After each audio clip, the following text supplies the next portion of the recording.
Dave from New Jersey. It's the SNL Nerds, the show where two comics from New Jersey nerd out about Saturday Night Live. I'm your co-host, John Trumbull. And I'm your co-host, Darren Patterson. How you doing, Darren? I'm doing very well, John. You know why I'm doing well? Why are you doing well? Because, John, folks, ladies, gentlemen, we have a guest. We have a guest. We have a very exciting guest. We're so happy to have this person on. Why don't we tell the good people who we have on?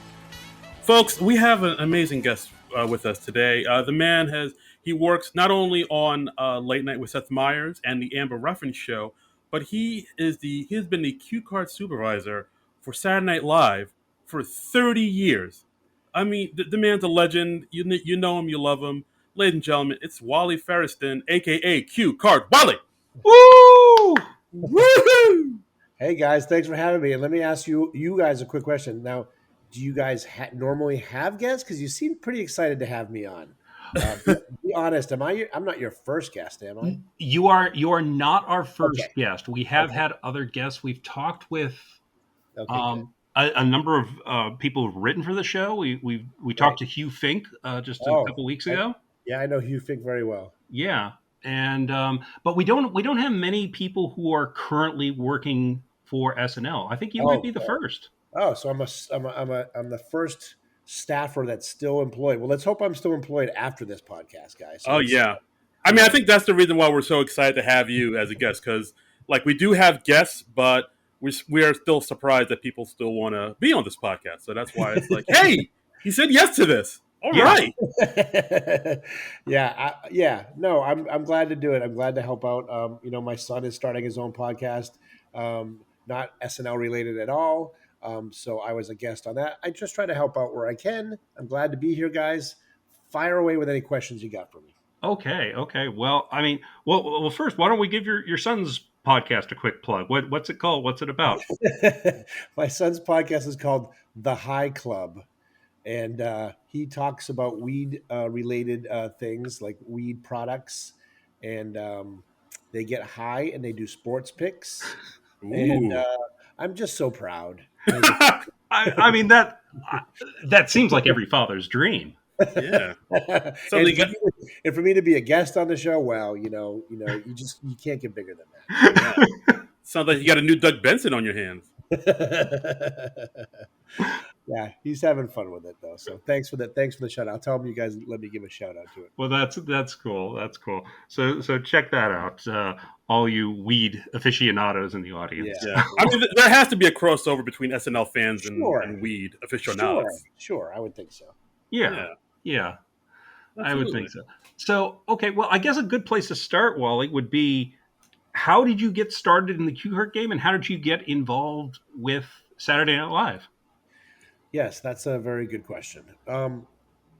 So I went to Syracuse University and studied writing, majored in writing for TV and film. I'd always wanted to be a writer since I think, in fifth grade, when I was making my friends laugh by writing things. So I was like, I want to write for TV. I want to write for movies. I think I really wanted to write for movies. And did you grow up in like the Syracuse area?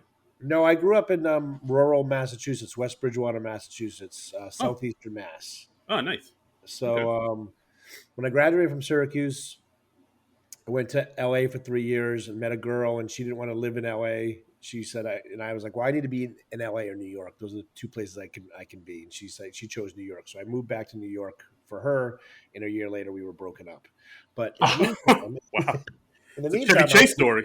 Yeah, I was looking for work, and I was almost a bike messenger, and then my brother called my mother and was like, Chris is going to kill himself. Chris is my real name. So I might say Chris every once in a while. Chris is my legal name. I feel so betrayed. It's funny you say that. It's not like breaking any rules. A lot of people know it, but it is a thing where some people, like the fans, probably don't know my real name is Chris, but it's my stage name is Wally. I went to a wedding here. You guys like tangents? He said. Yeah. I went to a wedding last Sunday, and I was. Ultimately, people were talking. My wife told the guests at the table that we were sitting at what I do, and I was introduced as Chris the whole time. And this guy goes, "Well, you work on Late Night with Seth Meyers." Well, Seth Meyers' cue card guy is Wally. So, do you know Wally? And I had to go to the guy. yeah, that's me. And he I looked at am me, Wally. and he looked at me, and he was like, "I feel betrayed." So the same line you just Wow. yeah. God. Keenan, you want another another tangent? Yeah, go for it. Keenan Thompson.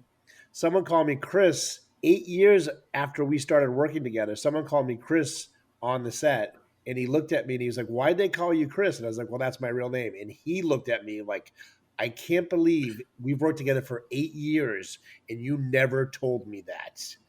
And Wow. he felt honestly betrayed. He was so, and now he'll call me Chris out of spite every once in a while, just in front of other people, just to, just to rub it in and remember that moment. It's Seems like you're betraying everybody there, Yeah, a Wally. little bit, I guess. A little bit, I it's Wow. like you. I feel like I just learned like Batman's real identity. This is guess.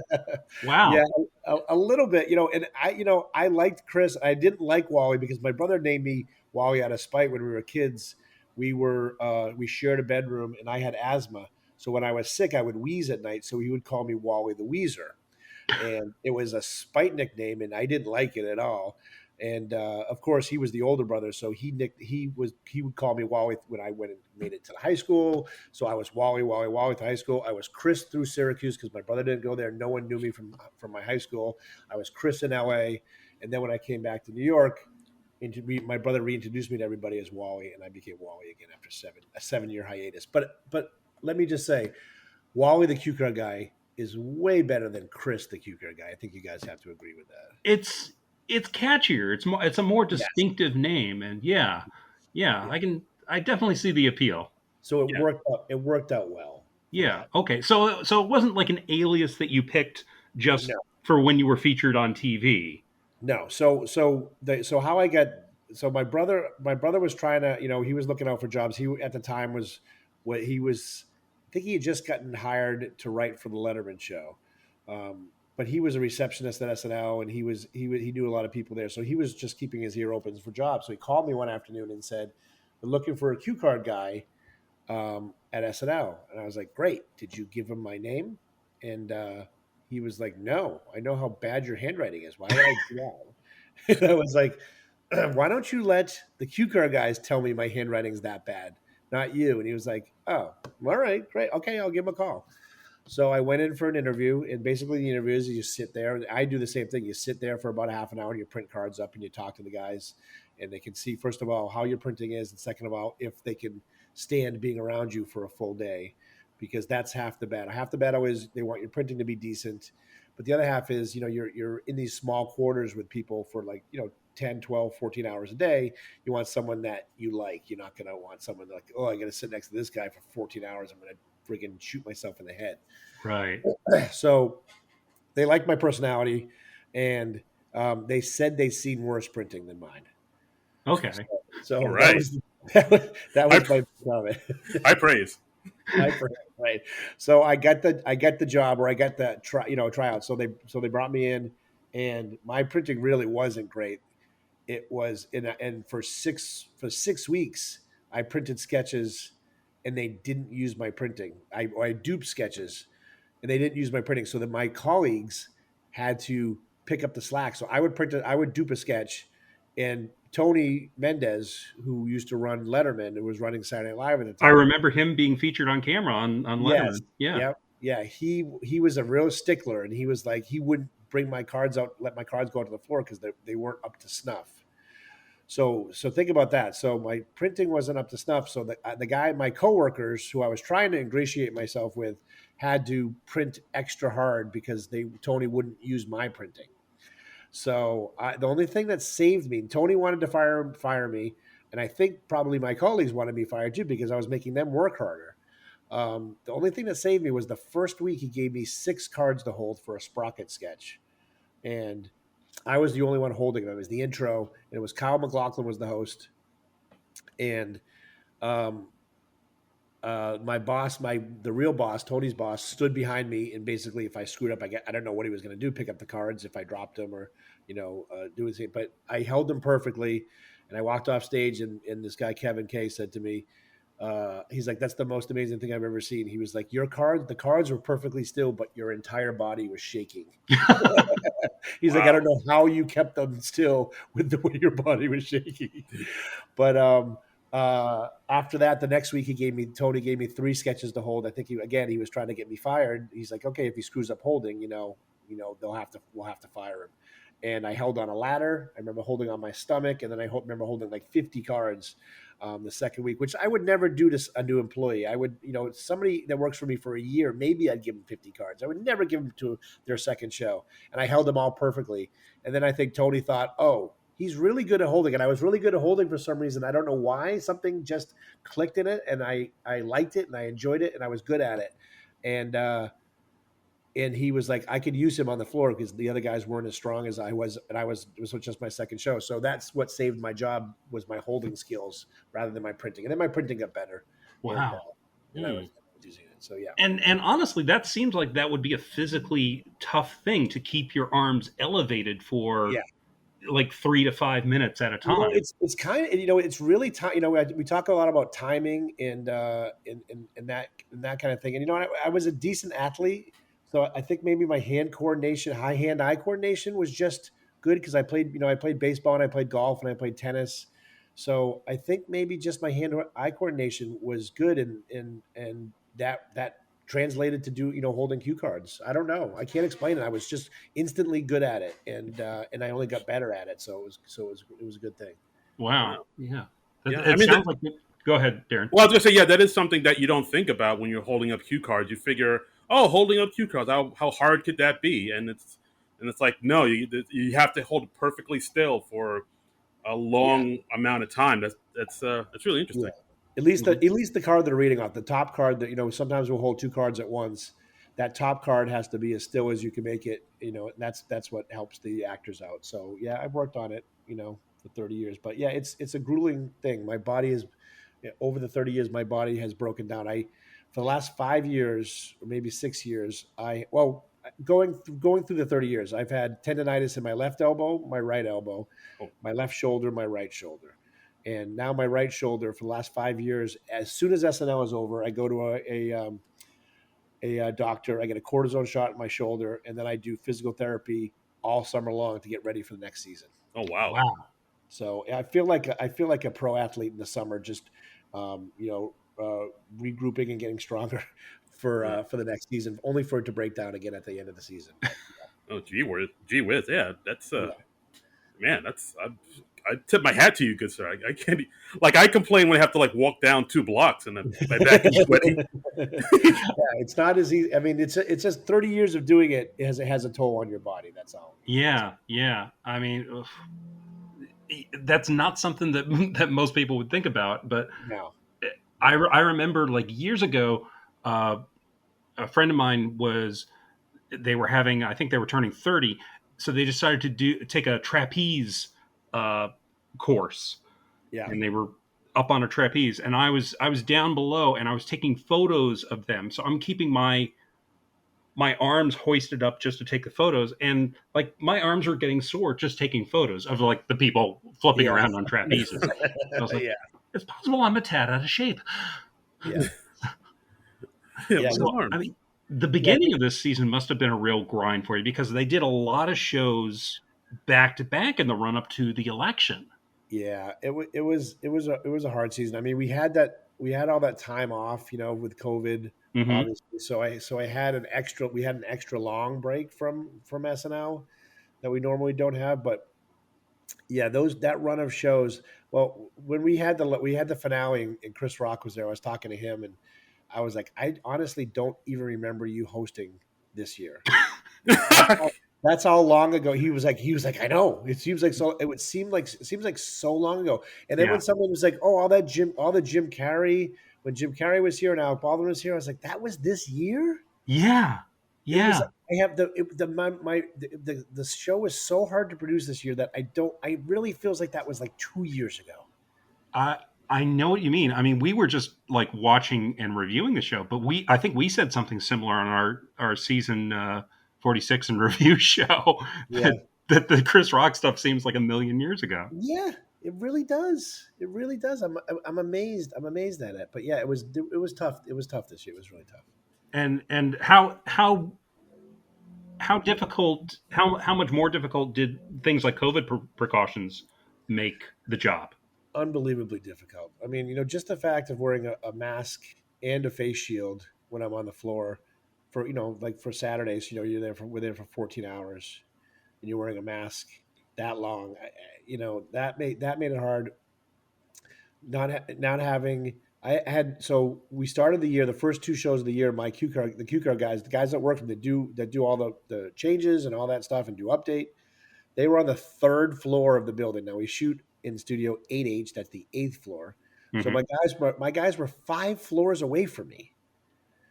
So so I had to like trust that like there were times where they had to run up sketches that we just barely made it for before they were going to be on the air. We didn't have cards for like till like 20 seconds before the sketch was going to start.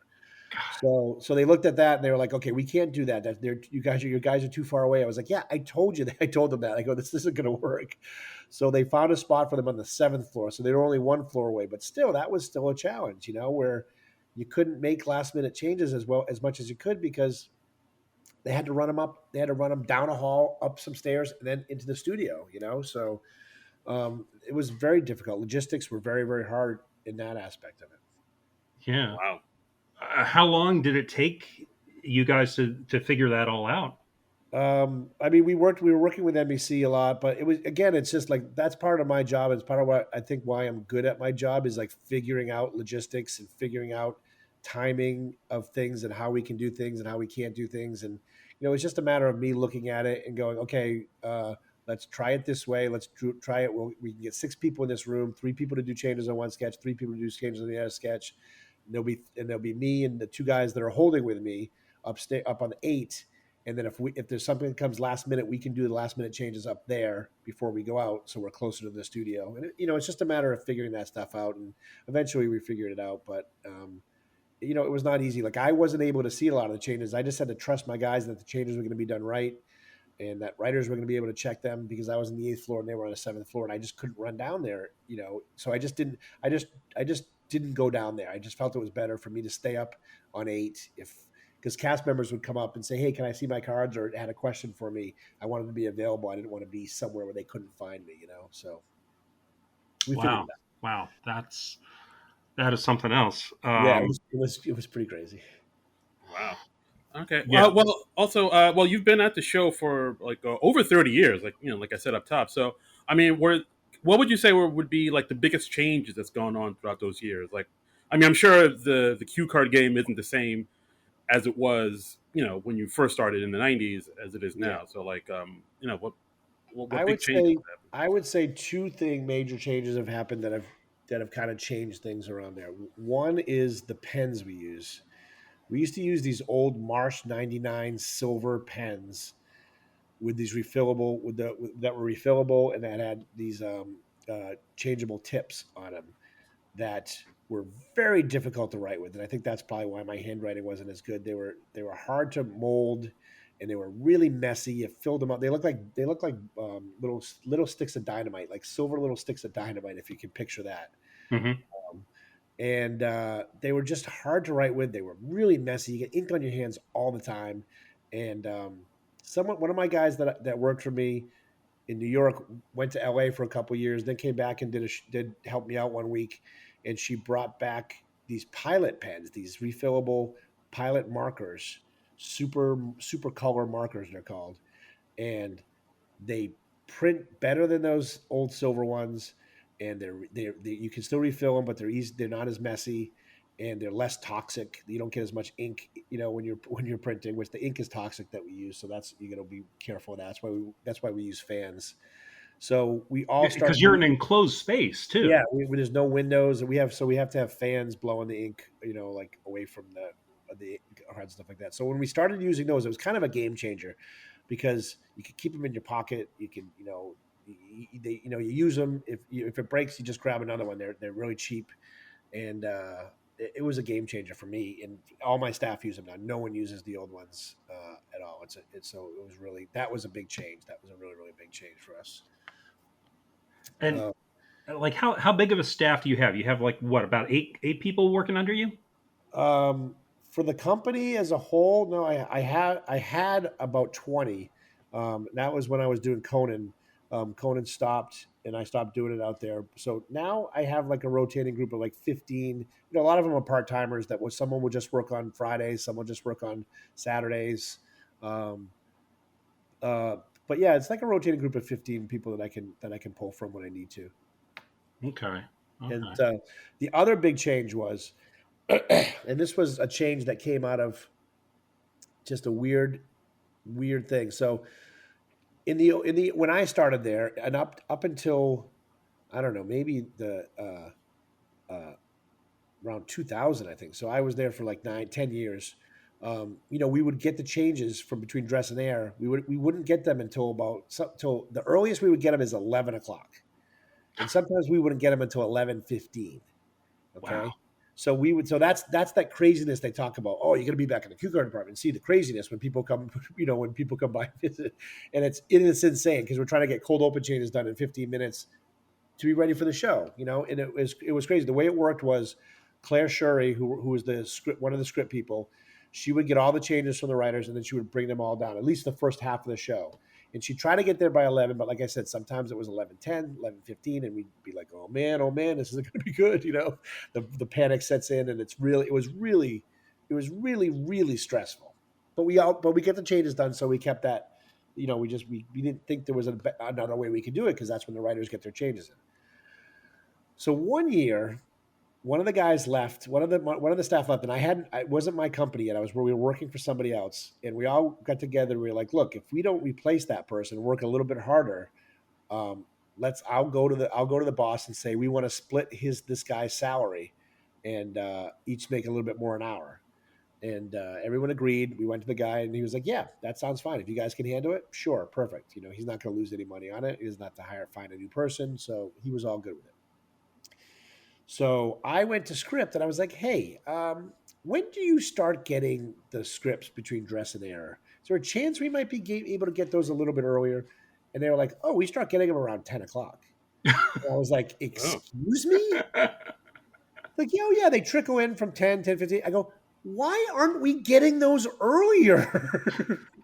And they were like, oh, well, because we've always done it this way. And Claire brings them down and we trust Claire. And I was like, okay, we need to set something new in motion. So I was like, you need to send us those scripts as soon as you get them. We'll start doing them. And then Claire can check our work. And then the writers can check their work. So that was the new. So I just like out of this weird thing. We wanted to make more money. I found this information out, and we started getting scripts at 10 o'clock, and it made our lives so much easier, Oh so gosh, much yeah. less stressful. Oh, It was the, wow. it was such a big thing, And sometimes, cold open. Sometimes we still don't get until like 11 or so, or 11:05. But we've got like the first half of the show already done with changes, so it's not a big deal, when we get Right. cold open done, and then the rest of the stuff is already done. So it was a big game changer for us in the Q Guard department anyway. I'm sure. I'm sure. Now, uh, are you guys like employees of NBC, or are you contractors because you have your own cue card company, or you have a couple? Yeah. So I worked for a Q Guard company, and then there was they started in 2004. They started bouncing our paychecks, and I couldn't order material because they owed them money. So I was like, all right, it's time to start my own company. And thank God my wife is in the business world and knows this stuff. So she did a business plan, and she was like, yeah, we could make some money on this if we did this. So I started, and I never even had aspirations of starting any company. So I started my company, and I got Saturday Night Live to go with me, and the Conan O'Brien show, and I think Last Call with Carson Daly was going on right there at the same time. So I am considered a vendor with NBC. So I'm an NBC vendor. I see. So that's how I'm.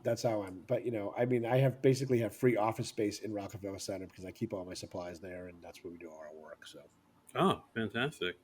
pretty Okay. nice. Yeah. Well, I was also wondering. So, what's a normal day at SNL like? Because like I actually, John and I, we both watched that little cue cards video that SNL put out. Yeah, We yeah, retweeted it, and like there were a lot of things that I totally didn't know, like the way you use different color markers for certain yep, performers, and like how you have to correct, you have to sort of link up with the script supervisor and all this, and just a lot of things I never even thought about. So I mean, Yeah. like, yeah. So like, what's a typical day or a typical week for you? Like, Yeah, because you don't really have a. I mean, there's a baseline rehearsal stuff for everything, but every day is different. I mean, Thursday's different from Friday, Friday's different from Saturday, Saturday's different from those other days. Thursday we do music rehearsal first day. Now you got to imagine too, when I'm doing Thursday SNL, I'm also doing Thursday Seth Meyers. Mm-hmm. And when I'm doing Friday SNL, I'm also doing Friday Amber Ruffin show. So there's no typical day for me. I'm doing multiple shows on both days. But Thursday we do music rehearsal for SNL. Then we shoot the promos, and it used to be we would do three easy sketches on Thursday. We'd be out of there around 8 o'clock at night. Weeks because they didn't want to overload the host with a lot of hard stuff, and they wanted to have a first easy day. But now, because they're shooting 3 or 4 film pieces to go with along with the show, Thursday we now do 5 or 6 sketches sometimes because the host has a shoot Friday morning, Friday night, Thursday night sometimes throughout the day. So we don't. There's no more easy Thursday for us. It's band rehearsal, promos, and then it's 5 or 6 sketches. Friday, it's all sketches. We block sketches all day long. They used to start at 1. Sometimes we don't now. We don't get the host until 3 o'clock or so. So we'll block without the host, and we'll do the rest of the sketches we have on Friday. They always schedule the cold open, but a lot of times we won't get the cold open Friday night. We get it Saturday. So that brings us to Saturday. So Friday we work until like 11 or 12, just depending on the cold open, if we get it or not. And then Saturday we come in. There's the SNL band rehearses, and then we have run through where we run through every sketch, and the cast is in as much costume as they can be in. And then we do dress rehearsal, and then we do the live show. And the dress rehearsal, they start that at 8. Is that right, or is it earlier? 8 o'clock. 8 o'clock, and that goes till 9:30, 10. Yeah, but yeah, not 9. Yeah, because there's more sketches in the show, so it goes till Right. 10. It goes till 10 o'clock. Sometime, some 5 minutes before, 5 minutes after, somewhere in that area. Gotcha. And then they're rewriting everything depending on what worked and what didn't, Correct. and they're figuring out the final lineup. Correct. So that's when it's really crunch time for you and your department. Yeah, but again, we get the changes earlier now, so it's really not as bad as it used to be. But it's still a lot of changes. Yeah, changing a lot of things and figuring things out. Sometimes they'll change cast members, so we have to if we sometimes might have to change a color in a sketch, last minute, or sometimes I screw up, and I don't like to say that often, but once in a while I screw up, and maybe I had two sets of cards for one sketch, and Lauren or Don, the director, would be like, we really should have a center set of cards. Why didn't we have that? And I was like, well, we talked about that. We didn't think we needed it. And he's like, yeah, I think we need it. So we'll have to sometimes dupe a third set between dress and air as well for a sketch. But that's very rare that happens because I very rarely make mistakes, guys. yeah, you're damn near perfect. Come on. Damn near perfect. I like to think that way. That's good. I like that. Okay. Now, like, do you decide where on the stage that your guys are standing? Yes. That's my decision. Unless I get overruled by Don, the director, Uh-huh. because or Lauren can be like, cards were too profile or something like that. So yeah, they can adjust me where they want them, or Don can be like, yeah, they didn't look good looking over there. They look a little bit back? So yeah, it's something we work on in rehearsal a lot now. I'll place the cards where I think they're going to be, and then Don can adjust it a little bit, and through the stage managers they'll tell me. But usually, like I said, I've seen most of the sets up for sketches. I can figure it out, and then it's fine. If I have questions, I'll always go to Don, the director, and just say, hey, I think I'm going to put cards here, and here. Do you agree with that? And he'd be like, yeah, that's fine. Mm-hmm. Yeah, And you always have like a pair of people working, because like there's one person holding the cards, and then when they're done with the card, you hand it down to a second person. so that is called a catcher, and that is a union job, my friends, Oh, Oh. because Huh.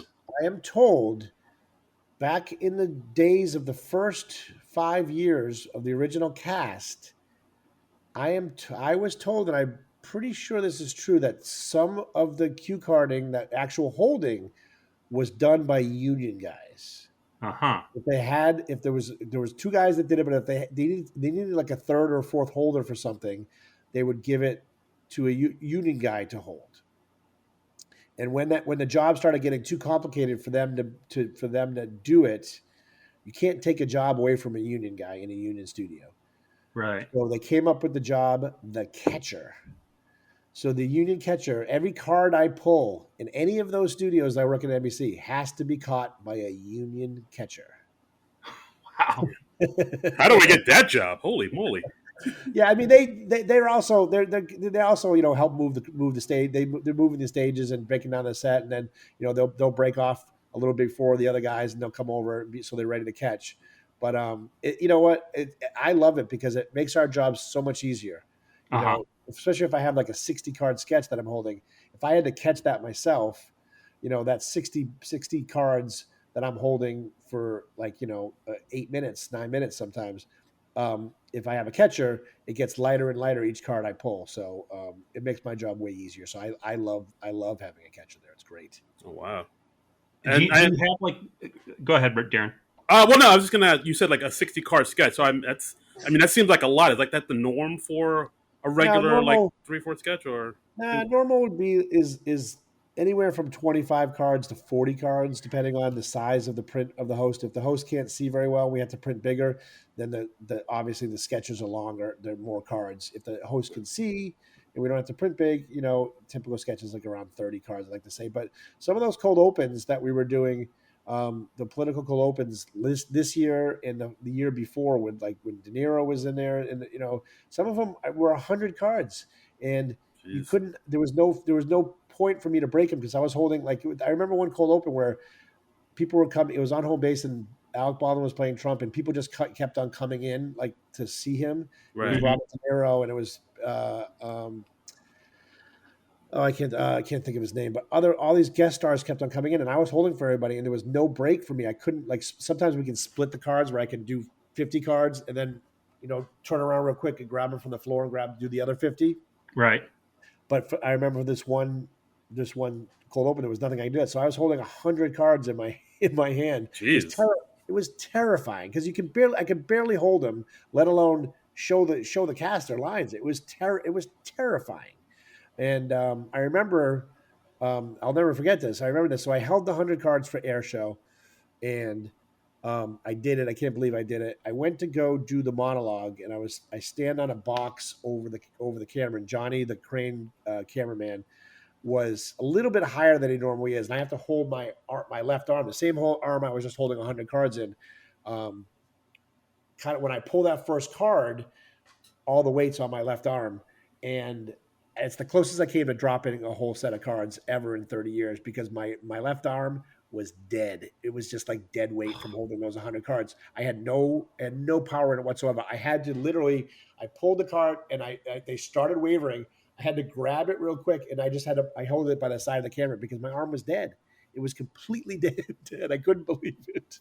Oh man. And no feeling in it at all. It had no strength in it at all. It was crazy. I, just hearing this, I want to go like soak in a bathtub just out Yeah. of like Yeah. sympathy. Yeah, my arm hurts. I didn't even do anything. Yeah, it was terrifying. It was terrifying. Like to go back a little bit to the catchers. Do you have like a regular catcher that you work with? I used to have Monique Riley. The Rileys are Joe Riley runs the stage crew. He's been there for years. He's the head stage guy there. His daughter Monique always used to catch for me, and she was great. She's this little girl, but she could fit into small places when I needed her to. She was really reliant. She was always there. She was great, and now she's graduated to props. She's in the props department. So I have I don't have anybody regularly, I think, but they're all good. They're all good, and I train them to make sure they're they're good if they're not. Right. And I'll be like, look, you can't do that this way. Sometimes they're watching the sketch, like you can't watch a sketch, you can't laugh at it. You can laugh, but you got to be paying attention to me. That's what you're here for. Please help me out. I need your help. Mm. So right now I don't have anybody. It kind of fluctuates, but it's all good. Okay. Okay. Yeah, I wasn't sure if you had like regular pairings of people, like oh, I got to put Bob and Cindy together. No, not anymore. Not like that. Okay. All right. Uh, Well, I mean, you talked about people like having if they have bad eyesight, you have to do the print larger. You Yeah. have like set sizes for the print. I'm assuming, right? Yes. Yes. We'll have a normal size, which is a normal size. I can't really describe it. And then we can go a little bit bigger. If they say, "Yeah, my eyesight's okay," but if you want to go a little bigger, we go a little bit bigger. And Mm-hmm. then if they're like, "No, my eyesight's terrible, and I'm not wearing contacts," then we go, we can go even bigger. So I like to say like a normal size card is like 7 to 8 lines on a card. Um, a little bit bigger, I would be like 6. You can maybe squeeze a seventh line in, but you don't want to. And then if they really can't see, you don't go more than 6, and you try to fill up a whole card with that stuff. But it's harder. And I always tell them, I go, it's harder to get a rhythm going when there's less words on the card, and it's because Mm-hmm. it's harder for us to pull them and to get your rhythm going because there's so few words. We're so focused on just getting to the next card that it's hard, that it makes it harder for everybody. But if they can't see, they can't see, and we got to do Did you ever have like a host that was lying about how good their eyesight was? that. Like that sounds either because of modesty or or sounds Not like a whatever. yes. well. I've had hosts, and I don't remember exactly who they were, but that said their eyesight was good. And then after a full day of rehearsal, they came up to me and said, "Yeah, you know what? I will take that bigger print." And we'd already printed half the show in regular size print. And I'm like, "Oh, sure, no problem. Yeah, I noticed you were having trouble." And then I have to go tell the guys, "Yeah, start reprinting everything, guys," because the host lied and basically can't see anything. Right, right. So if you're hosting SNL, just be upfront with Wally's people Yes, be right from the honest. top. Be honest. Yes, Robert De Niro's printing got his eyesight seemed to get worse and worse every time he was on. Like the more times he was on, we could only do 4 lines a card by the time he was his last appearances. 4 lines. It was gigantic. Because he couldn't see. He really, really couldn't see. Honestly, so Wow. we had to print things gigantic for him. Yeah, It was really and that's I'm why. sure. So if you see him in some cold opens and it's really like the rhythm is really off, it's because he sometimes only had like 6 words to a to a card. Oh man. So it's really hard to read cue cards to do it that way. Really hard. Yeah, and I mean the reason you guys do cue cards is one because there's so many rewrites, and also because teleprompters might break down, right? Correct. Teleprompters can break down. It's more, if you had prompters, there's more wires. The getting the cameras and the mics all around and all the things that require wires there to add more wires to it. It doesn't. It's not smart. Hmm. And Lauren considers cue cards kind of part of the show. He observes, and like people come up to me after the show, and um, when I would see people after the show, that when people would come to the show they would be like, I was watching you guys do cue cards more than I was watching the actors act because it was fast. Hmm. I find that people stare at us and like that's fascinating what they're doing. So yeah, so that's why they kind of like it. Well, also that's part of the experience of seeing the show live. I think Yeah, is we talked a few weeks ago. We talked to a friend of ours, Ken Krantz, who's a stand-up comic, who went to which Uh, episode did you see, Darren? Keegan Michael Key. Yeah, he was at the Keegan Michael Key episode, and he was saying like, yeah, he was watching the crew most of the time because that's the thing yeah, you can't see on TV. yeah, exactly. Yeah, Yeah, like it's pretty cool. yeah. I mean, I was talking to we were talking to John Trumbull, before we hopped on the mics here, and Trumbull was even saying, yeah, it's like I love to know more about like the behind the scenes stuff about how SNL gets made. Because like I mean, yeah, most people like to know about the musicians and the actors and like kind Yeah, of all that stuff in front of the cameras. Like, but we like to know. I mean, we love to know about the people in front of the cameras, but we also love to know about the behind the scenes, like what happens with the crew. Where you feel like there's more, like there's more like stories there, more interesting things that just aren't being told that like we Yeah. find fascinating. No, you're right. You're right. There's a lot of cool stuff happening behind the scenes. Yeah, I mean, okay, well, I mean, you've got after 30 plus years at the show, you've got to have some great stories. You told a great story on Seth Meyers' show about a month ago about Charles Barkley staging a mock fight with you. You got to have other stories like that too. Yeah, that was one of my good ones. I burned that story. I can't tell that story anymore. It's on YouTube, people. Yeah, I know. 250,000 people have seen them. Like, okay, that story is burned. What other stories can I tell you guys that happened there? And this won't burn the story because I hate to tell you, we do not have as big of an audience as Late Night with Seth Meyers. You Oh well, don't, guys? No? uh, we're close. We're close. Yeah, All right. Okay. we're getting there. We're working on it. All right. Yeah, That's good. You're building from the ground up. There's nothing wrong with Exactly. that. yeah, There's yeah, nothing wrong with yeah. that. Baby steps. What can I mean, there's nothing, I'm trying to think, there's nothing so involved as that, unless I think of something as I'm telling these stories. But just like I was there when Sinead O'Connor ripped up the picture of the Pope, Oh and wow. Right. you know, and that was a thing where we were sitting backstage watching it, and that was a setup. She set the whole show up because for dress she ripped up a picture of an orphan, and, Right. and she demanded that they only have one camera on her the whole time. So there were no other cameras around that they could cut to. That's what she wanted. They didn't want to be able to cut to another camera away from what she was doing. So she thought it out pretty well.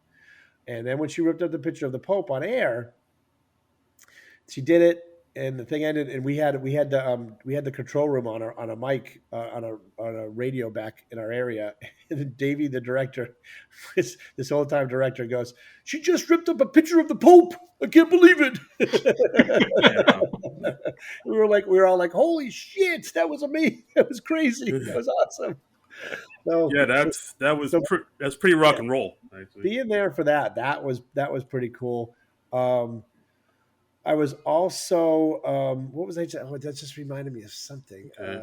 Were you there the night that there was the Ashley Simpson lip That's what I was syncing? just gonna say. I was there for that as well, and that Uh, was like I wasn't on the floor for that, but I was watching it on the monitor, and we were like watching it, going like, "Oh," we felt really bad. You felt awful, yeah. but I'll tell you what that no one talks about was and that was really interesting. I was there the following year when they brought her back the next year. I don't know if you remember, they brought her back the following year, Yeah.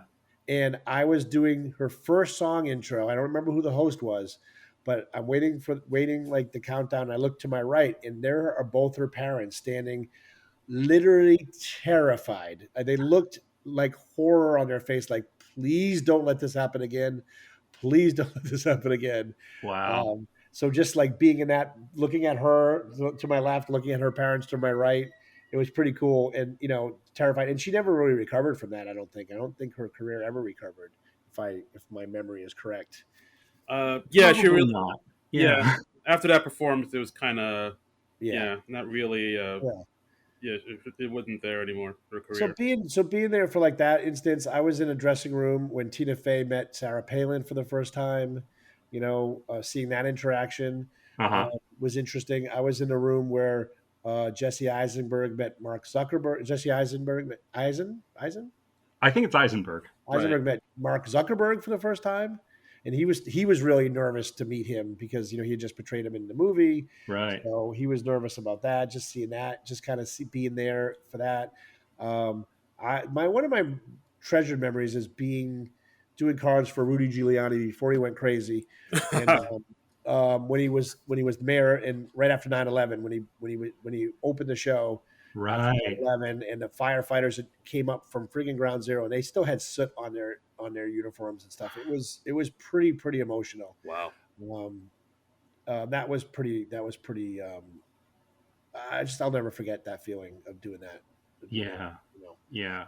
And Yeah. that was, and I mean that was a high stress time anyway. And there was also like anthrax in the Oh, building, and Yeah. yeah, like yeah, all kind of things you can't think about. Like that's the thing. It's like you think about. It's like we're in a building, we're in the studio. There's no windows. There's no windows on the eighth floor at all, so you can't see out. You don't know what's going on, and you just hope you can't think about that stuff. It's like you guys have been in the studio before.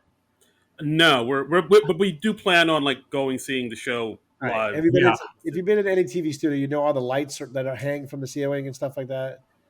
There's all Right, right. there's like in SNL. There's like probably there's got to be like at least 100, probably more lights. These heavy lights that hang from the studio because they do sketches in every corner of the studio, right. and you can't think about what if a light would fell on my head one time.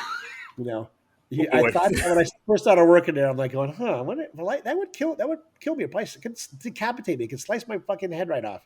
You can't think that Right. because you go crazy. You just got to get on with it. You gotta Yeah, go. You just gotta go. You gotta get on with it. Yeah. So you trust stuff like that. So I've just been a part of a lot of cool moments, and that's my job. But it's when you get a special moment like that, and someone comes in, what I gotta say, I actually had tears in my eyes for the cold open on the last show. The audiences for both shows, for Dress In, for Air, gave gave us a standing ovation for the entire cold open, and that's never happened before. oh wow.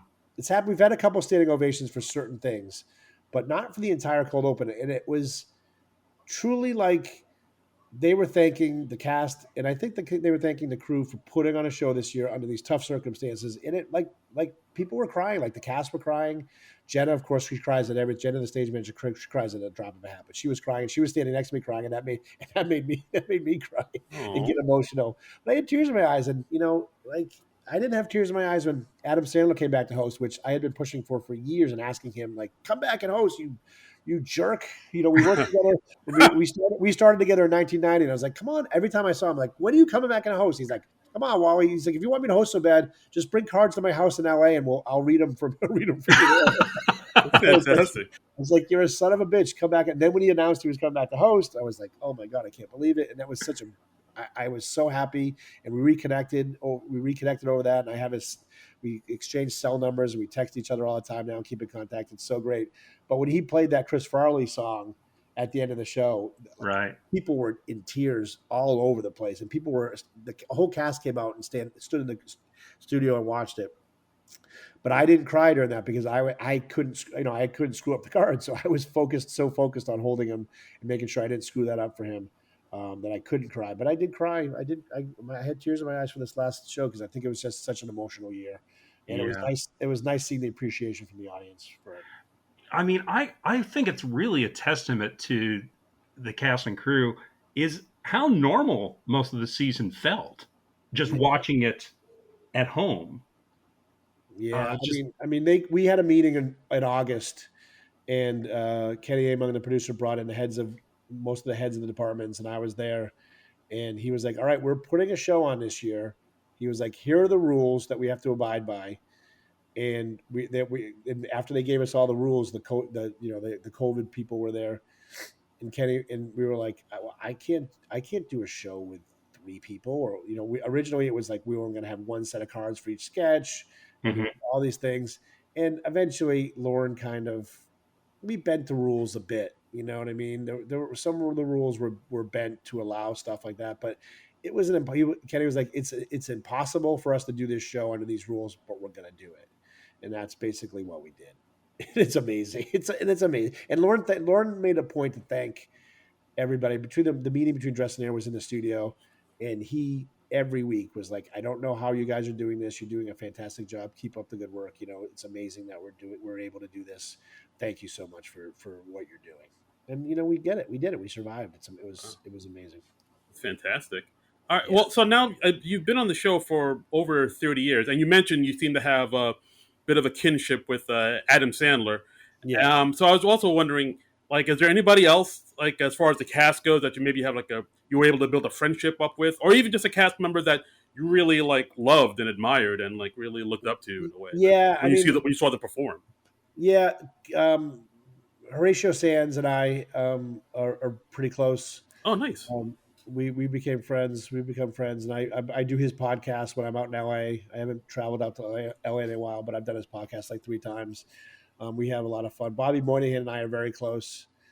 Um, but he's just doing great on Mr. Mayor. You guys watch Mr. Mayor? Yeah, yeah. Yeah, I've been Yeah, checking it out. Yeah, it's it's a good so show. funny. It's so. I mean, Tina Fey. I mean, Tina Fey and Rob Carlock. They do quality stuff. But Bobby and I are close. Um, Yeah, I've always thought Bobby was like super underrated. Like uh, he's like well, really good.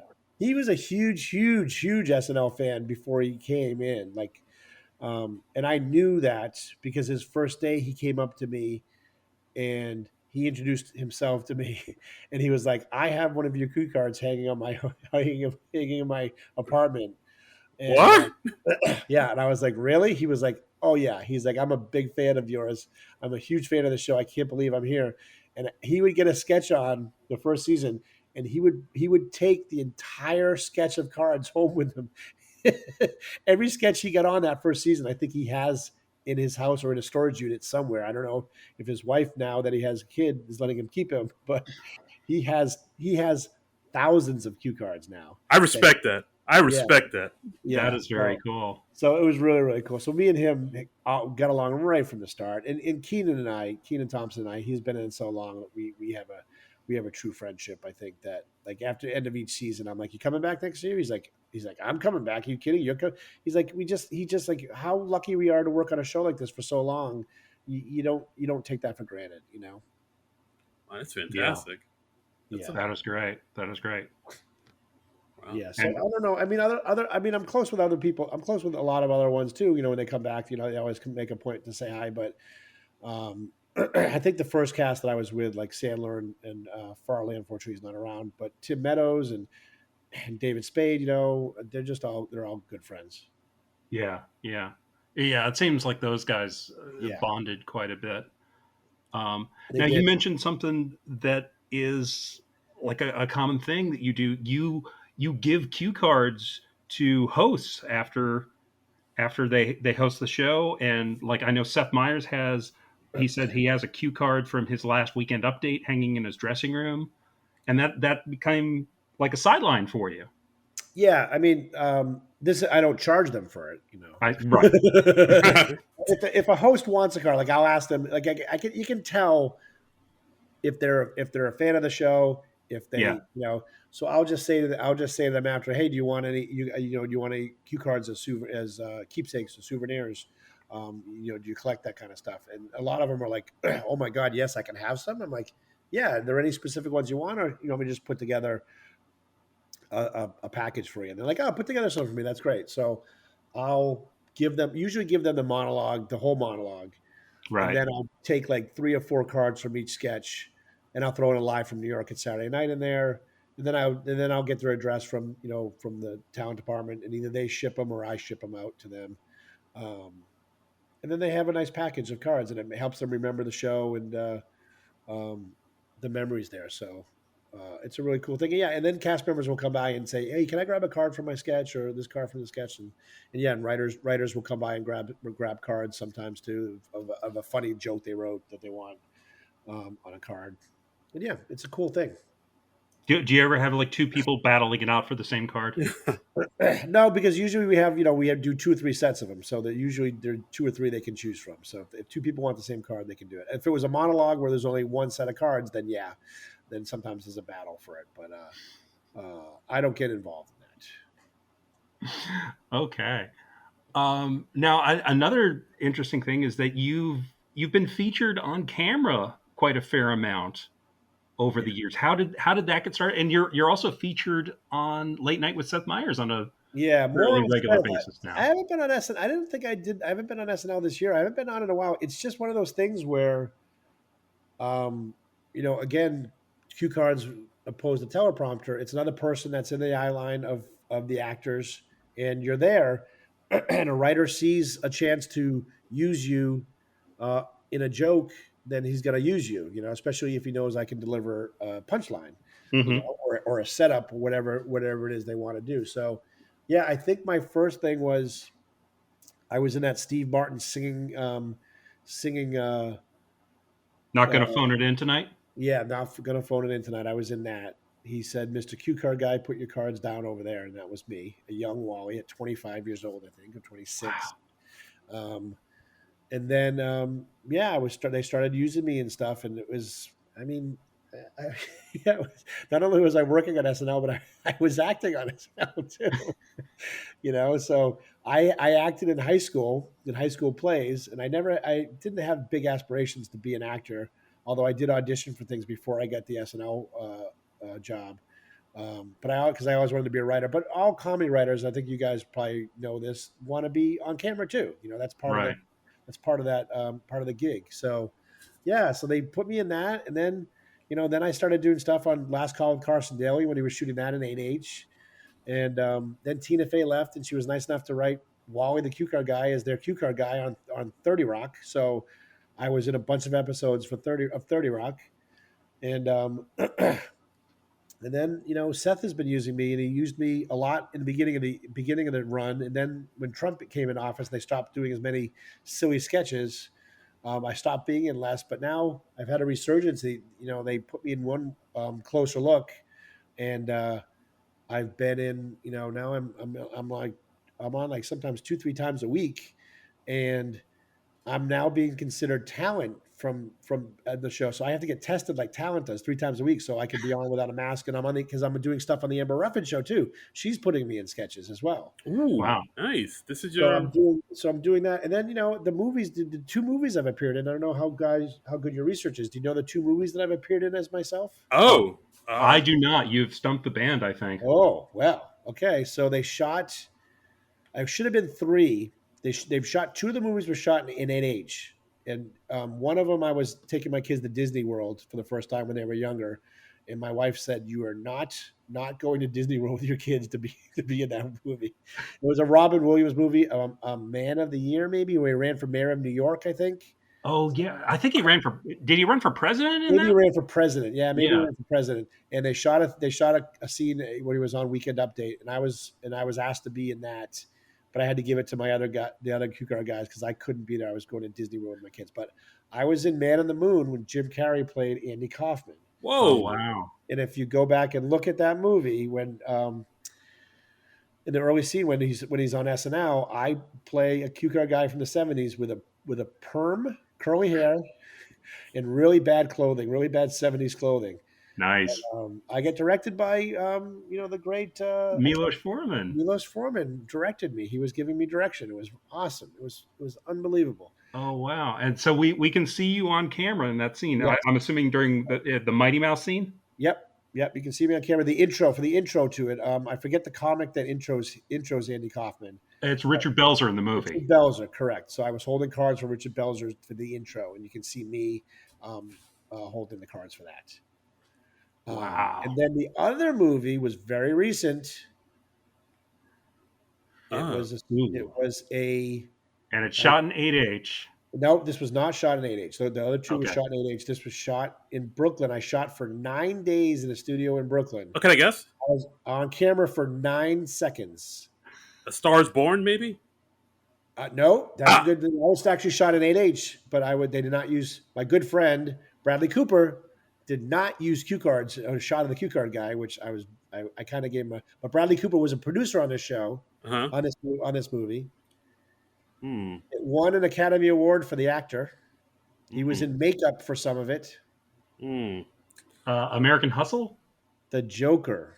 Oh, Oh of course, Joker. Joker. You're in I Joker? was wow. Wow. I was Robert De Niro's cue card guy in that movie. At the Murray Franklin show. Maury Okay. Franklin show. I was there for 9 days. So I was hired to be the cue card guy on camera / help Mr. De Niro out with his lines as well, since I was there. So I was double dipping. I got paid as a cue card guy, and I got paid to act as well. Holy Well, moly. I Wally, I think you might be getting a little typecast. And can I tell you, when I showed up to set and De Niro saw me for the first time, he came over and gave me a hug. He was so happy that I was there to help him with his lines. Oh, that's fantastic. He Oh, was that's so great. So, happy. Yeah, I've become very friendly with him. Now I don't have his cell phone number, but right. I call him Bobby, or I'll call him Bob. Nice. And when he sees me, he comes over and he gives me a hug. So we have a nice relationship. So yeah, so I did 9 days of shooting for about 9 seconds on screen. But it's there when he does when he has that dream sequence where he's imagining himself in the audience. Right. Uh-huh. If you look closely, you'll see me holding cards in multiple shots of that sequence. Okay, we're gonna have to try and find those Yeah, and see if we can like rip some clips from yeah, those. Those would be great to see. yep, We'll get our research team on it right away. yes, sir. That is awesome. Um, That is I mean, cool. because I love the movie Man on the Moon in particular. That's Yeah, a great one. yeah, that was awesome. And that was the funny story about that movie too was so you hear about these stories about Jim Carrey never breaking character, like he wants to be in character the whole time. So Yeah, they didn't tell us that. When he had hosted SNL, I don't know if it was that year or the year before, but he had hosted really recently, and I was like, oh, he's going to remember me, and he's going to come over and say hi, and I'm going to say hi to him. It's going to be great. So I was walking to the bathroom the first day of the shoot, and here he comes out of the elevator with two guys, and I'm like, "Hey, Jim, how are you?" And he kind of nods at me and and smiles and walks past me. And I was like, "Huh." I kind of expected a little bit more of a reaction than that.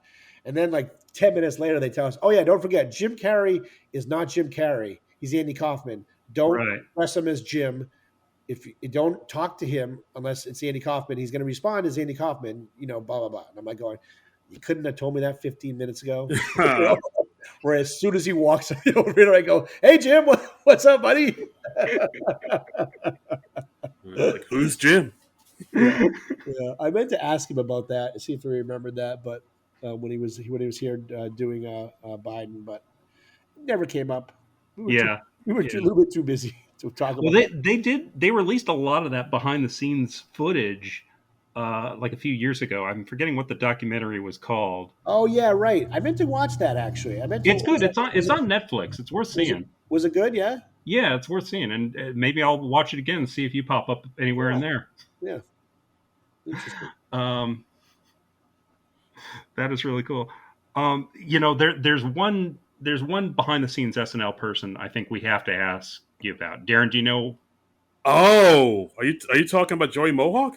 Yeah, yeah. We gotta find out what the deal is with Joey Mohawk. When we first started watching the show for the podcast, we noticed that there was one particular crew member who had a mohawk, and we've found out that his name is Joey, and we think he like works in which department did he work in? Darren, is it like hair and makeup, something like that? I thought maybe like set building, if I'm not mistaken. We were I don't know who you're talking about. Hmm. oh oh the mystery What deepens. was this? Is this like this year you've seen him I or haven't seen him recently. I think he must have grown out the mohawk, and I'm not recognizing him the way I used to. I Yeah, don't remember somebody having a mohawk.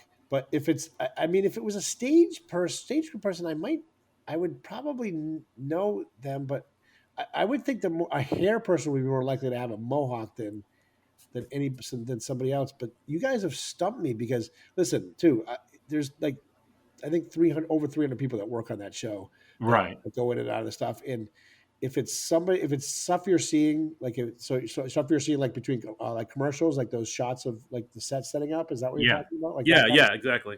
That's when we'd spot him. Yes. yeah. I'm running around getting cards and maybe showing actors stuff or getting making sure things are right. That I'm not looking. I'm pretty focused on stuff that I don't notice that wouldn't notice that kind of thing. But Of course. Of yeah, course. so I can't help you on that. I'm sorry. I might ask though on Monday.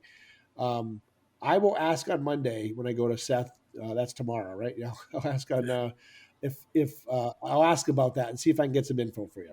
Okay. That would be awesome. But it'll have to We've be discovered him. it'll have to be off the podcast though. You guys will have to share it the next one.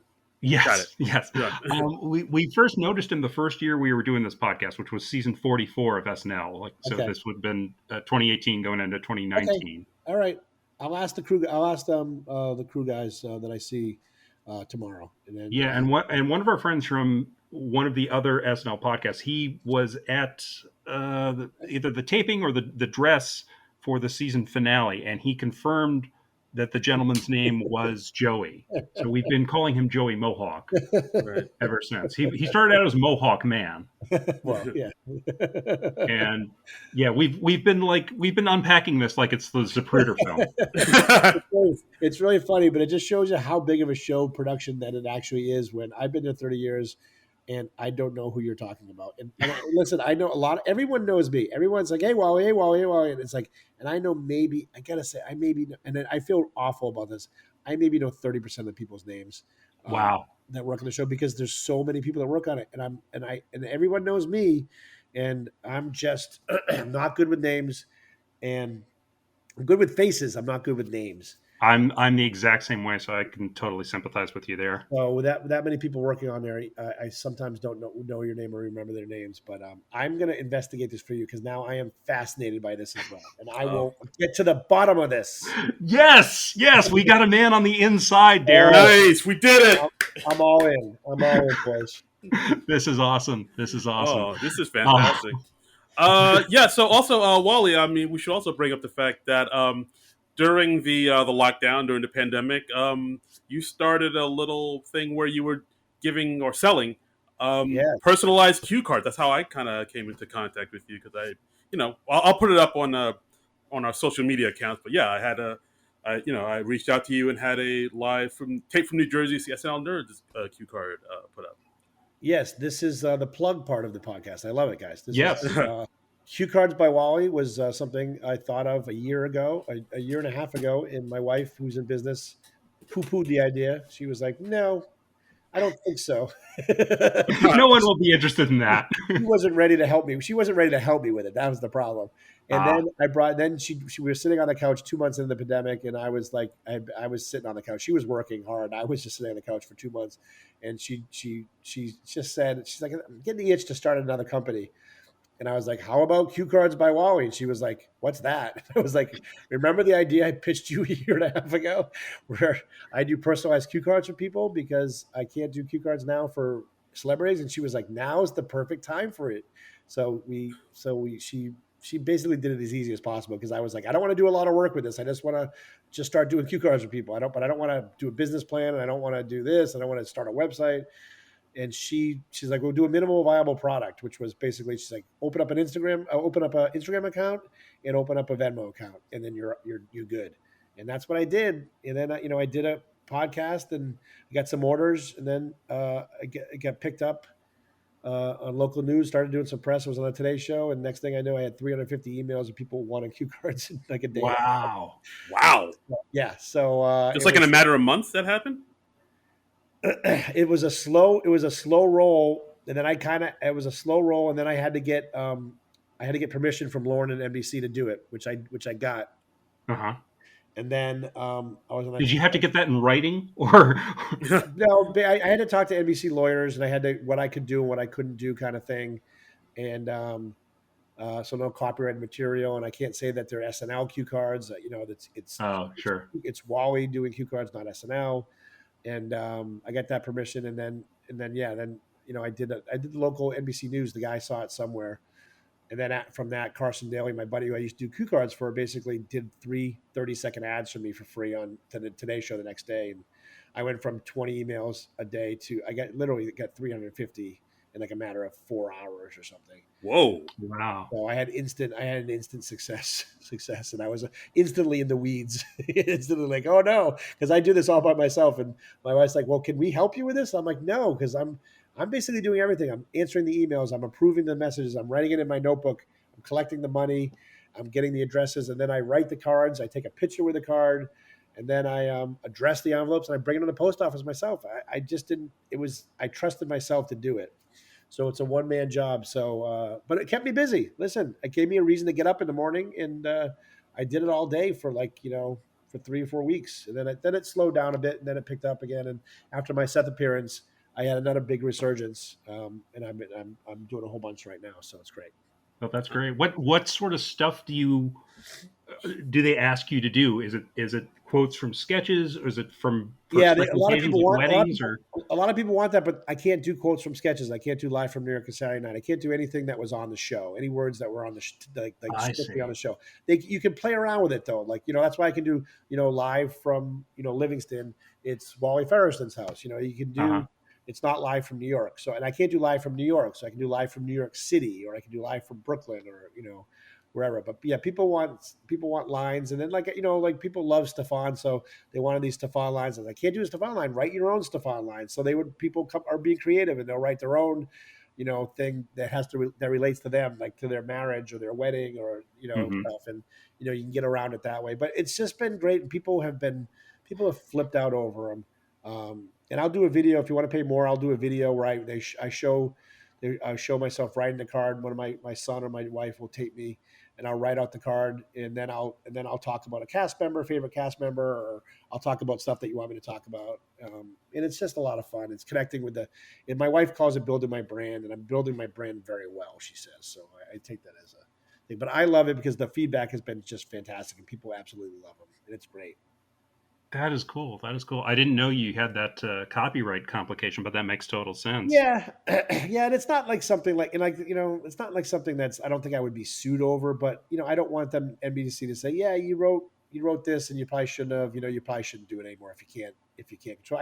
I really err on the side of I'm not going to come close to having that confrontation with an NBC lawyer because Sure. I'm sure they're monitoring what I'm doing by my Instagram or stuff like that. So Yeah. Well, you got to they got to take that stuff seriously. I'm yeah, sure.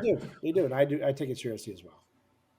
Yeah, All absolutely. right. Well, Darren, I know you've got to head out in just a little bit. Darren's really popular, people. So Yeah, sorry about that. Darren's got to run off and record another podcast. Whoa. Sorry. Yeah, Yeah, the, he's. the people need me. What can I say? I know he's Darren, leaving me in the dust. Darren, are you a guest on this podcast? Or are you just are you a regular on this podcast? No, I'm actually a guest on it. It's a podcast down in Jersey where comedians talk about their favorite like cartoon shows. I'll probably, I'll follow me on Twitter and you can find All out more right, about it. listen, I'm going to give you a little, I'm going to give you something you can talk about. You can relate it to this show, what we just did. When I was writing stuff, which I did write a lot of stuff when I was younger, when I got my foot in the door, that's why I got it. I wrote an episode of Space Ghost Coast to Coast. Oh Ooh, wow! I wrote the banjo episode of Space Ghost Coast to Coast, credited under Chris Ferriston. Not Wally ah, Oh, Ferriston, Chris Ferriston. Funny, I had an SNL writer come up to me one time, and they were like, "Who's your brother Chris that wrote for Space Ghost?" I said, "That's me." And again, it was like I feel betrayed. it all comes full circle. It all have comes full circle, guys. have you ever submitted a sketch to SNL? Oh, that's a whole nother story. You get time for that one? Is that opening a big can of worms? A little bit. A little bit. Okay. I can tell it real quick if you want me to. Yeah, sure. So I wanted to be a writer. I think we established that early on. Right. So that's why I took the job at SNL to get my foot in the door. And I did through connections I made through SNL. I wrote for Space Ghost Coast to Coast, as I mentioned. I wrote for this show called Wienerville, which was on Nickelodeon. Mark Wiener was Uh huh. with puppets. Um, I got hired to write for Celebrity Deathmatch as just like a freelance writer, come in and help find ways to kill celebrities. That was fun. Um, and I did, I was writing here and there, but it was never enough to support myself. So I obviously was keep on doing cue cards, and I wrote jokes for Weekend Update. I was Uh huh. submitting jokes for Norm Macdonald, and then for Kevin Nealon and Colin Quinn. So when I was younger and I had the energy, I would work Friday from 11 a.m. till sometimes midnight. Then I would go up to the 17th floor from midnight until 4 and write jokes, sit around a table, write update jokes. And it was a blast. I go home, get some sleep, come home, and come back and do the show. It was a blast, and I got a bunch on. I probably got like 17 jokes on in the course of doing that through different. So I was learning how to write comedy better, getting stuff on, and I was getting that itch to write more, but I was still not being able to leave SNL and do this. So I did leave, and here's a little. I left the show for 3 months. I believe it was 1996. I left for 3 months. I took leave, My brother is a writer, so he got me an agent. I had an agent that set up meetings in LA. I went out to LA and I took all these meetings. I pitched shows. I tried to get hired on some shows, and it didn't work out. It wasn't working out quickly enough. Like I said, I just got married, and my wife's like, "Well, maybe you can go back and do cue cards until something, until something happens." So I did. I went back. My buddy was running it, and he was not doing a great job at it because it's such a hard show to do, especially when you throw someone in there that's only been doing it for a couple of years, like I was. Mm-hmm. But he wasn't having great success at it. So when I said, "Hey, I'd like to come back and help out," they were more than happy to have me back. Oh well, So I finished good. out the year, and my buddy who was running the show. Now I was not running the show anymore. My buddy who was running the show. He decided he'd had enough, and he moved to LA. So now the position was open again. And I was working for this company at the time, and the boss was like, "Well, the SNL wants you back," and I was like, to run the show, and I was like, "Okay, well, this is what I would like. I would like to make this amount of money. I would like to do this. I forget what the second request was, and I want to write sketches. I want to be allowed to submit a sketch to the show." And they agreed to everything.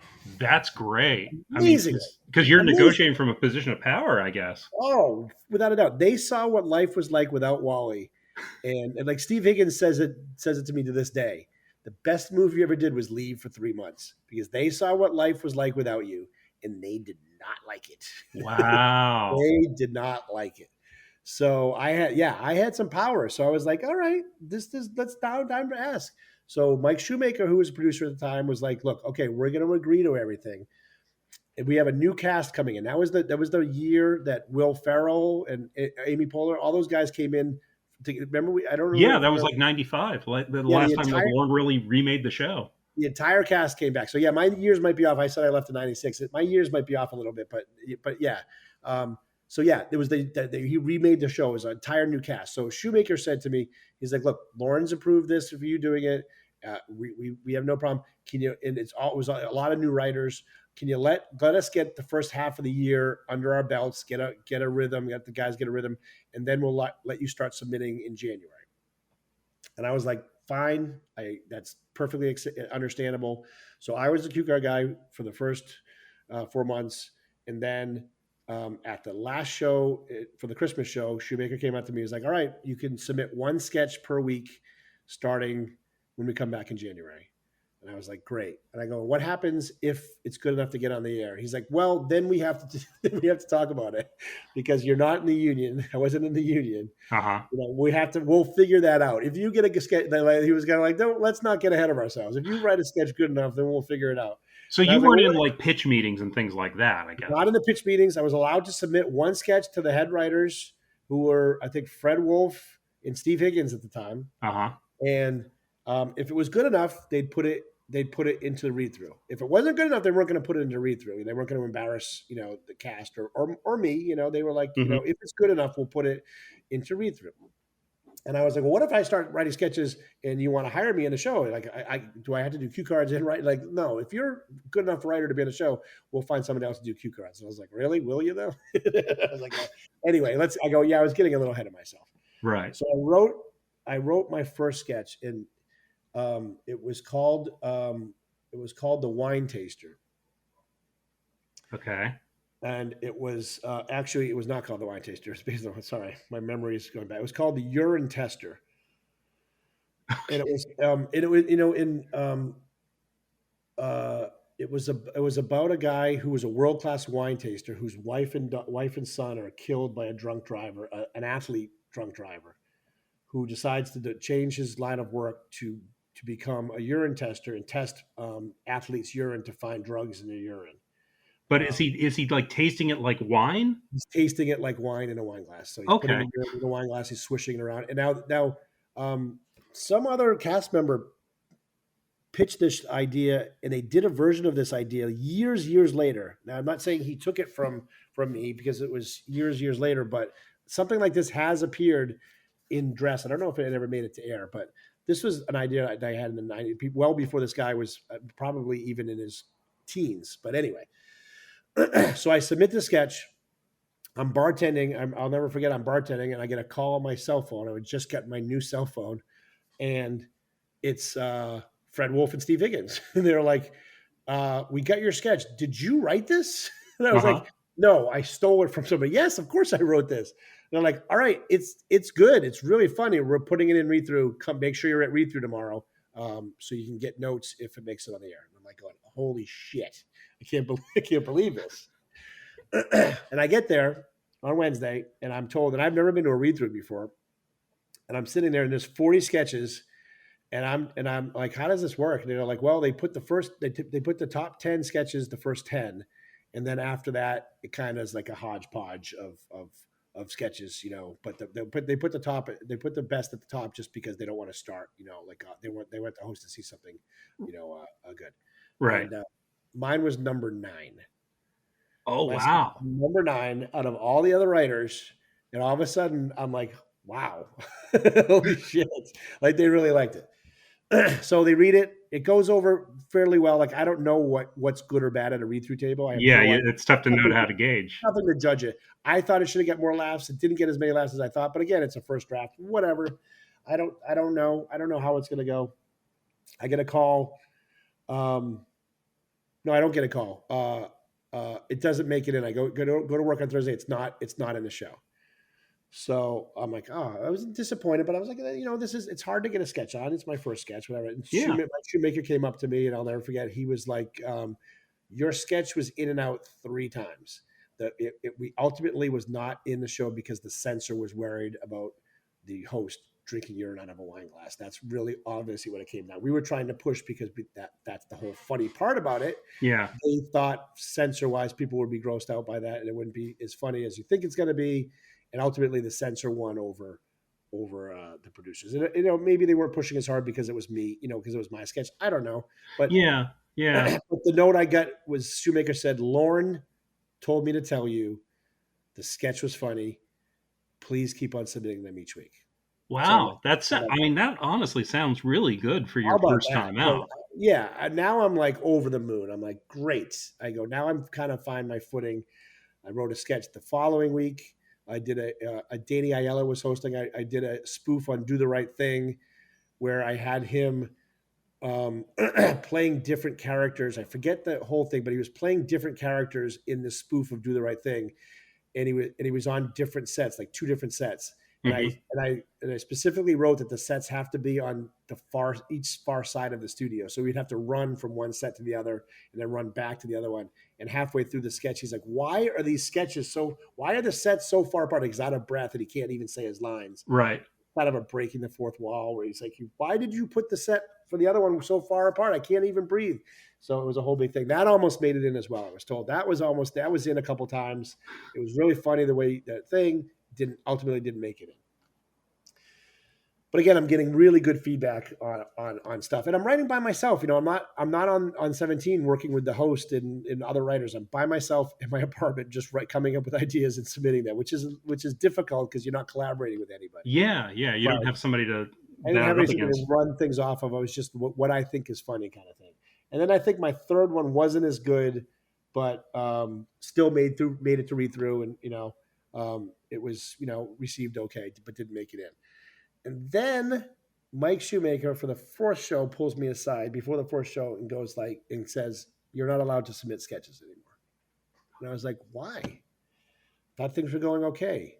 They were like, "Yeah, well, this guy that works in outside props who's been in the show for 15, 20 years asked me to ask Lauren, if Wally can submit sketches, why can't I submit sketches?" Ah.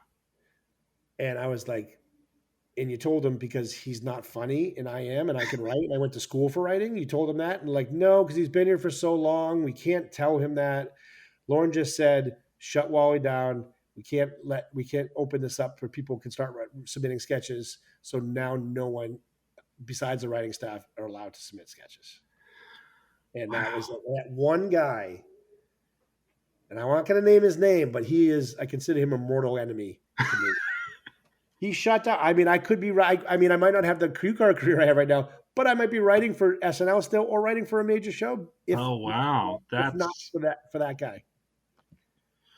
And that's like a behind the scenes story that these things happen all the time. There's a lot of politics with these shows, especially SNL. Yeah. And I got kind of screwed out of maybe my calling of being a writer because that one guy thinks he always thought he was funny. He was always telling jokes around the set, but he was not funny. He was not funny at all, but thought he was funny. And he kind of basically ruined my shot at writing for that show. Oh, that's a shame. Yeah, so it starts out great, but it ends. I thought that story was going to have a slightly happier ending, but No, it goes to a dark place, my friend. um, So can yeah, can you say if that person is still with the show? they are no longer with the show. Okay, well then that bastard. Yeah, yeah, they're no longer there. But yeah, so Well, yeah, that's something. I mean, at least your mortal enemy is no longer there at the show. yeah, it was very unfortunate, and it didn't. I'd never get a really chance to prove myself that I was a sketch writer. But like I tell people all the time, like doing cue cards there for 30 years and becoming this lovable character and having so many.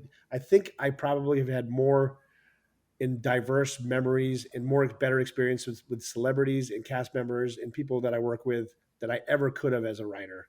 Yeah, That I'm not saying that I couldn't have made more money and become wildly successful, but I think the experiences I've had far outshine what I could have had if I had stayed fully with writing. yeah. I mean, gosh, I think I remember reading an interview with Conan O'Brien. No, no, this was something he said like on his last show, NBC, and he said like nobody gets exactly what they want, but if you work really hard and you're kind, amazing things can happen. Yeah, yeah, that's exactly right. That Yeah, is right. And I kind of tell people that I do a lot of college speaking and or kids from my friends and my sons and or from my hometown that I'll talk to.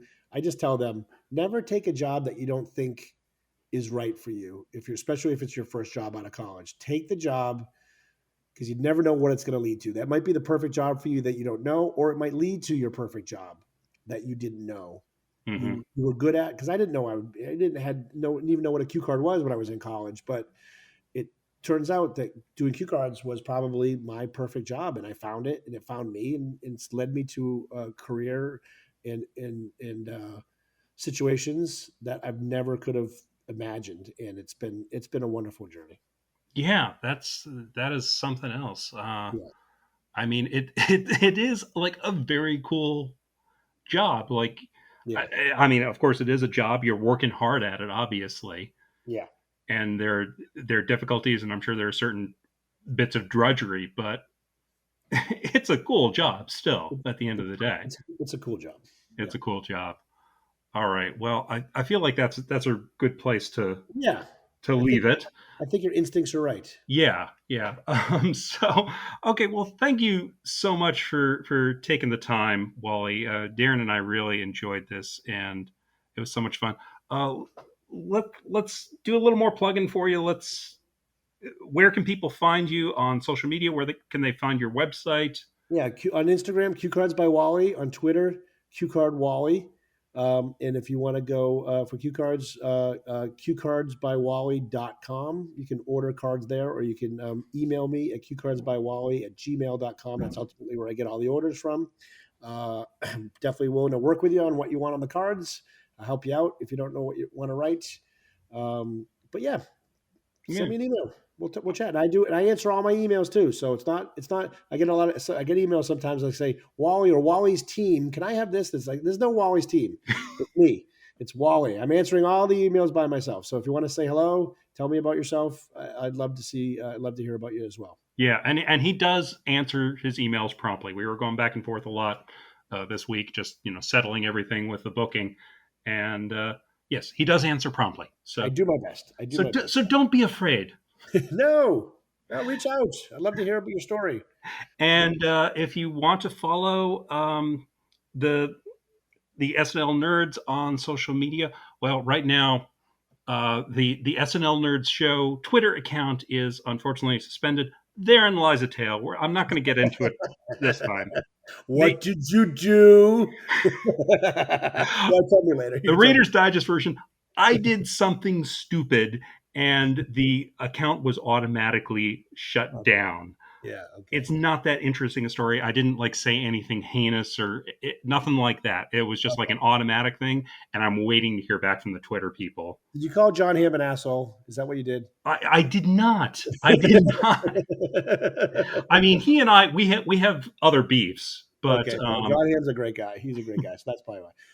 All right. So yeah, you'll get that back, but that's cool.